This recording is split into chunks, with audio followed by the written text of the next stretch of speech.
다음 사구역이 지난달까지 굉장히 핫했습니다. 사구역이 5구역 가격을 따라잡았어요. 사실은 이게 삼성물산이 되고 나서 아까 말씀드렸다시피 이주비 대출 150%, 그리고 추가 분담금 빵빵 100에 4년 납입 유예, 그리고 또 뭐 있지? 추가 이주비 대출 금리가 엄청 저렴한 거, 이런 게 너무 메리트라서 저는 개인적으로 사구역이 조금 질질 끌어주면 2구역 갔다가 이주비 대출로 해먹고 그걸로 또 4구역 간 다음에 4구역 이주비 대출 또 해먹고 이런 거를 조금 5구역은 좀 가능할 것 같아요.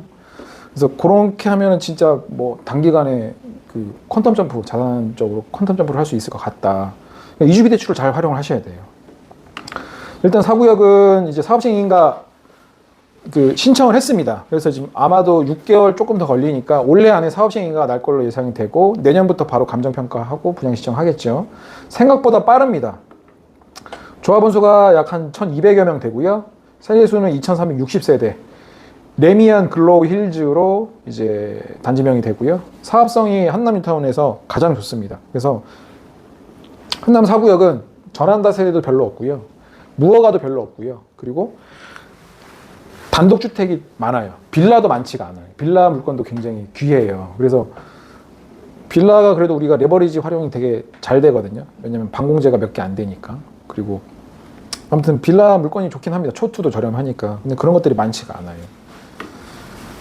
그리고 대형 비중이 33%, 제일 높습니다. 한남 뉴타운에서 33%면은 이게 784세대가 대형을 받고 조합원의 약 3분의 2 정도가 대형 평수 가요.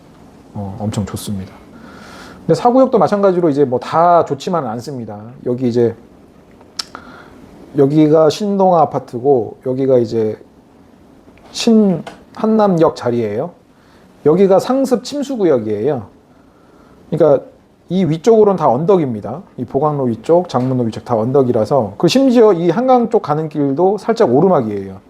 그래서 비가 오면 다 이쪽으로만 물이 고이기 때문에 지금은 뭐 공사를 많이 해서 조금 정비를 많이 해서 그만큼은 아니지만 매년 여기 막 물이 막 고이고 침수 피해가 났었던 구역이에요. 그래서 여기를 공사를 하고 나서 지방구 상인 공사를 하고 나서 착공을 해야 돼서 이게 조금 리스크예요. 물론 현대건설에서 좋은 방안을 제시해서 그것도 조금 이따 설명을 드리겠지만 아무튼 이게 리스크다. 그리고 중요한 거는 한남 4구역이 한남 뉴타운의 메인 도로를 다 물고 있어서 여기 지금 일로 쭉 올라가면은 이태원역 나오는 그 보강로입니다. 그리고 일로 쭉 가면은 이제 대사관 밀집지 있는 그 장문로거든요. 이쪽에 한남 뉴타운의 상가들이 다 밀집이 되어 있고 뭐 마을버스나 뭐 버스들이 다 이쪽으로만 다닌단 말이에요. 그래서 여기 유동인구가 가장 많고 상권이 이쪽이 제일 발달돼 있어요. 그래서 이 한남 뉴타운에서 상가를 가장 많이 보유하고 있는 조합이 한남 4구역 조합이에요. 그래서 나중에 이주할 때 영업보상비 문제라든지 이런 것들이 조금 딜레이가 될 수 있다. 이런 것들이 좀 리스크 문제입니다. 지금 요거 보이시죠? 요 동그란 삼겹살 돌돌 말아서 세워놓은 듯한 그 느낌의 이 건물들이 다 50평대 건물이고 이 뒤로 요게 40평대 건물이에요. 여기까지. 그리고 이 보강로 앞쪽에 있는 고층이 다 40평대입니다. 그리고 요 뒤에는 이제 조그마한 뭐 18평, 뭐 5구 타입 이런 것들이 이 뒤쪽에 배치되어 있고 현실적으로는 대형 평수는 그러니까 삼성물산에서 처음에 제안을 할 때 조합원들은 다 그 한강뷰 나오게 하겠다 했는데 지금 현실적으로는 대형 말고는 한강뷰 받기가 좀 힘듭니다. 이쪽으로 또 5구역 들어오죠. 그리고 이쪽에도 3구역 들어오죠. 그러면 얘네가 다 막히기 때문에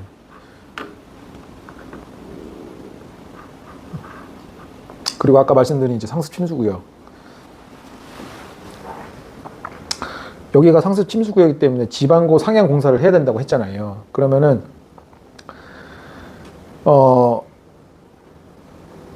여기를 이제 공사를 하려면 이 도로들이 있기 때문에 우회 도로를 뽑아야 된단 말이에요. 왜냐면 여기 뭐 버스도 다니고 이제 유동인구들이 있기 때문에 그러면은 이렇게 뽑든 우회 도로를 뽑고 난 다음에 도로를 막고 지방고 상향 공사를 한 다음에 다시 요걸 도로를 뚫어야 되는데 이 공사를 하는 과정에서 공사 기간이 길어진다는 거죠. 그래서 현대건설에서 처음에 제안했던 게 뭐냐면 한남 3구역 공사를 현대건설이 하니까 그 공사하면서 그 안으로 길이 있는 거를 써라.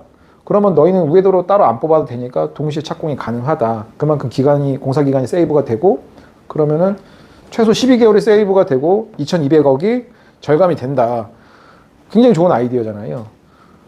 이거를 현대건설에서 제안을 했어요.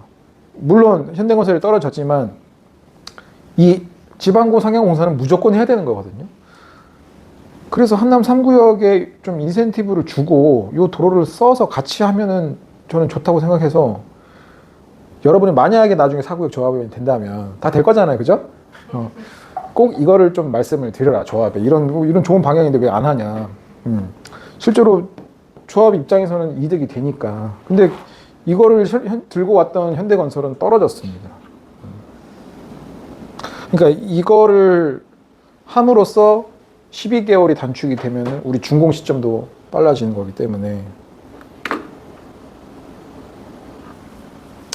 조감도 쭉 보시면 될 것 같고요. 이 동그란 거는 다 50평대 들어갑니다. 시공사 조건, 레미안 글로우 힐즈, 이주비 대출 LTV 150%, 최소 12억, 추가 분담금이 입주 후 4년 뒤까지, 공사비가 평당 938만 원, 공사 기간이 57개월. 현대건설에서는 아까 그 플래너에서 49개월, 굉장히 짧습니다. 중요한 거는 이 이주비 대출 150%랑 입주 후 4년 뒤까지. 이게 입주 후 4년 뒤까지 하면 어떤 게 좋냐? 준공이 났어. 추가 분담금 안 내고 내가 공짜로 들어서 살 수가 있는 거잖아요.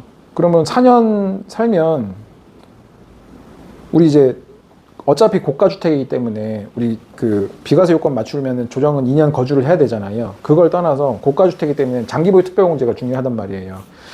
2년을 보유함으로써 장기보유 특별공제가 보유 1년당 4%, 거주 1년당 4%에서 1년에 8%짜리를 적용받아요.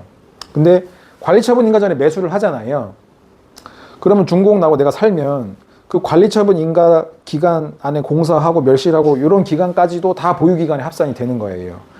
그러면은 예를 들어 관리처분 인가 전에 매수를 하면 한 5년, 6년 있다가 준공이 된다고 가정하면 관리처분 인가 전에 매수해서 관리처분 인가 이후 6년 동안 보유를 하고 준공이 되면 2년 보유하고 2년 거주를 같이 하는 거잖아요. 그러면 4년이면은 4년 보유, 4년 거주를 하면 몇 프로야? 거의 한 50% 이상 장기보유 특별공제를 받고 그냥 양도차익에서 50%를 그냥 걷어내고 난 다음에 나머지에 대해서 과세를 하는 거기 때문에 이게 공짜로 4년을 살면 그만큼 장기보유 특별공제를 받고 추가 분담금 낼 때 매도를 하는 거야. 그럼 매도 잔금으로 그걸 추가 분담금 대체해서 내가 엑시트가 가능한 거죠. 이런 플랜도 가능한 거예요. 그래서 제가 요거를 어떤 분이 컴플레인을 걸었어. 아무리 상식적으로 이 잔금도 안 치르는데 거기 키를 받아서 거기 입주가 가능하냐. 내가 이걸 확인을 한번 해봤거든요. 근데 이 건설사에서도 정확한 답변을 못 해요. 그래서 이 플랜은 그때 가봐야 알 것 같다. 근데 만약에 그럼 2년 후에 4년 후에를 왜 해놨어 그러면? 키도 안 줄 거면서. 그래서 이 플랜은 조금 좀 살펴보긴 해야 될 것 같습니다.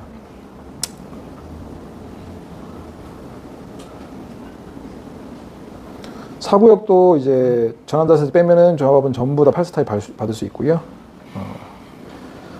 단독 기준 35평, 다세대 기준 18평 이상 되면은 40평대를 갈 수 있습니다. 근데 이것도 조금 줄어들 것 같아요. 그리고 중요한 건 신동 아파트.